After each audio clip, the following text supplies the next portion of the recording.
Hello friends, welcome back to my channel. आज के इस वीडियो में हम बात करेंगे टर्मरिक मिल्क के बारे में, विंटर स्पेशल हल्दी वाला दूध। So let's get started.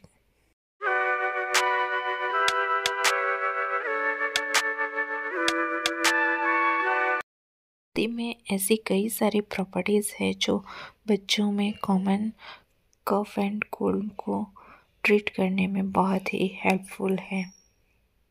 इसमें एंटी इन्फ्लामेटरी, एंटीसेप्टिक और एंटी एलर्जिक प्रॉपर्टी है। एक ग्लास गर्म दूध में थोड़ी सी हल्दी मिलाकर तैयार कर लीजिए और इसे बच्चे को रात में ज़रूर दीजिए ताकि बच्चे इसे जो भी गले में इन्फेक्शन है या गले में थोड़ी खराश है वो भी ठीक हो जाती है। इसे स्पेशली रात को देना है ताकि इसकी इफ़ेक्ट ज़्यादा हो।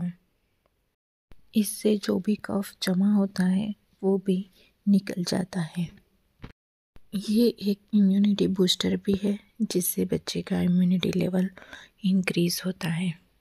इसके कई सारे और भी बेनिफिट्स है, जैसे कि वुंड को जल्दी से जल्दी हील करता है और ब्लड को प्योर करता है। तो ये सारी डिटेल थी टर्मरिक मिल्क के बारे में। Thank you for watching.